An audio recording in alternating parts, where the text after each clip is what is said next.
Hello guys. I hope you will be fine. तो guys, आज की इस वीडियो में मैंने आपसे बात करनी थी अमेरिका के बारे में। अमेरिका के सदर जो बाइडेन ने जो है वो 1.2 बिलियन यूएस डॉलर का जो है वो स्टूडेंट लोन अप्रूव किया है। एक प्रेस कॉन्फ्रेंस में जो बाइडेन का कहना ये था कि अमेरिका के स्टूडेंट जो है वो काफी ज्यादा इंटेलिजेंट है, लेकिन फाइनेंशियली तौर पे स्ट्रॉन्ग ना होने की वजह से बहुत सारे अमेरिकन स्टूडेंट जो है वो यूनिवर्सिटी में एडमिशन नहीं ले पाते।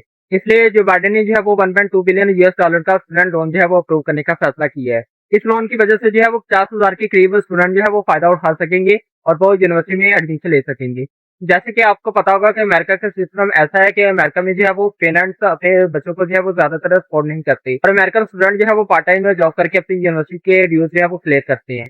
बहुत सारे स्टूडेंट फाइनेंशियली तौर पे स्ट्रॉन्ग ना होने की वजह से जो है वो यूनिवर्सिटी नहीं जा पाते और हायर स्कूल एजुकेशन तक महदूद होकर रह जाते हैं। जो बाइडेन का मजीद कहना यह था कि उन्होंने जो है वो 1.2 बिलियन यूएस डॉलर का लोन जो है वो स्टूडेंट में डिवाइड करना है और इसमें जो है वो इंटेलिजेंस स्टूडेंट को ये लोन दिया जाएगा, जो आगे चल के जो है वो अमेरिका की इकोनॉमी बूम करने में काफी ज्यादा मदद करेगी। अमेरिका के स्टूडेंट जो है वो रिसर्च और टेक्नोलॉजी में काफी ज्यादा आगे हैं और उनकी यूनिवर्सिटी जो है वो काफी ज्यादा एडवांस है, जहाँ पे जदीद कोर्सेज जो है वो पढ़ाए जाते हैं। अमेरिका जो है वो सुपर पावर है, उनके पास जो है वो टेक इंडस्ट्री दुनिया की सबसे बड़ी इंडस्ट्री है। 1.2 बिलियन यूएस डॉलर जो है ये बहुत कम अमाउंट है। अमेरिका की पॉपुलेशन जो है वो 35 करोड़ है, जो कि दुनिया की बहुत बड़ी पॉपुलेशन है। अमेरिका ने जो है वो यूक्रेन की जंग को सपोर्ट करने के लिए 95 बिलियन यूएस डॉलर की एड जो है वो मंजूर की है और इसके बरक्स इसराइल की जंग को सपोर्ट करने के लिए उन्होंने 14.1 बिलियन यूएस डॉलर की एड जो है वो मंजूर की है। लेकिन अमेरिका अपने स्टूडेंट के ऊपर जो है वो 1.2 बिलियन यूएस डॉलर खर्च करना चाहता है और वो भी जो है वो उनको लोन की सूरत में देगा।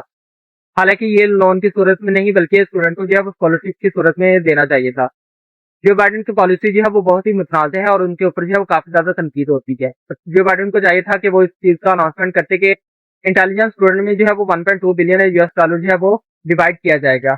हालांकि ये बहुत कम अमाउंट है, उनको जो है वो 10 या 20 बिलियन यूएस डॉलर की अमाउंट जो है वो रखनी चाहिए थी स्टूडेंट को देने के लिए।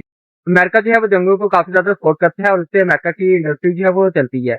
अमेरिका के वेपन जो है वो दुनिया में बहुत ज्यादा एडवांस है और बहुत सारे असला खरीदने वाली फैक्ट्रियां जो है वो उसमें इंटरेस्ट रखती हैं और बहुत सारी कंट्री जो है वो अमेरिकन वेपन खरीदना चाहती है, जैसे कि सऊदी अरेबिया हो गया। सऊदी अरेबिया ने 110 बिलियन यूएस डॉलर की डील की है अमेरिका के साथ, जिसमें अमेरिका जो है वो जदीद वेपन सऊदी अरेबिया को देगा। जो बाइडेन के ऊपर जो है वो 4 साल में बहुत ज्यादा तनकीद हुई है। फर्स्ट तनकीद उनके ऊपर ये होती थी कि वो बहुत ज्यादा बूढ़े हैं और अपने ऊपर जो है वो कंट्रोल नहीं कर सकते। सेकंड, उनकी पॉलिसी की वजह से जो है वो उनके ऊपर काफी ज्यादा तनकीद होती है।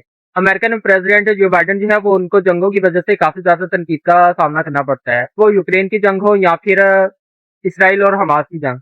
दोनों को जो बाइडेन ने जो है वो खुल के सपोर्ट किया है और उनके लिए एड जो है वो काफी ज्यादा अमाउंट में उन्होंने क्लियर करवाई है। नवंबर में अमेरिका में इलेक्शन होने वाले हैं और उनके मध्य मुकाबल जो है वो डोनाल्ड ट्रंप है।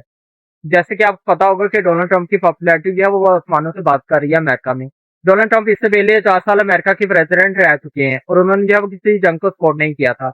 उनका कहना यह था कि अमेरिका जो है वो बिलियन ऑफ डॉलर जंगों के ऊपर खर्च कर देता है, जबकि उनकी अपनी पब्लिक जो है उनके पास खाने के लिए पैसा भी नहीं होता, जिसकी वजह से पेंटागन जो है वो डोनाल्ड ट्रंप के ऊपर काफी ज्यादा तनकीद करता रहता था। अभी नजर आ रहा है कि डोनाल्ड ट्रंप जो है वो इजीली जो बाइडेन को इलेक्शन में हरा देंगे और नेक्स्ट प्रेसिडेंट जो है वो डोनाल्ड ट्रंप ही बनेंगे, क्योंकि वो जिस स्टेट में भी जा रहे हैं वो इलेक्शन विन कर रहे हैं। उनके मध्य मुकाबल जो है वो निकी हैली है, लेकिन निकी हैली की पॉपुलैरिटी जो है वो डोनाल्ड ट्रंप से कम है। डोनाल्ड ट्रंप 2024 के इलेक्शन इजिली जीत जाएंगे और नेक्स्ट प्रेसिडेंट जो है वो इजिली बन जाएंगे। आई होप कि आपको ये वीडियो अच्छी लगी होगी। अगर अच्छी लगी है तो आप वीडियो को लाइक करें, शेयर करें और मेरे चैनल को सब्सक्राइब करें।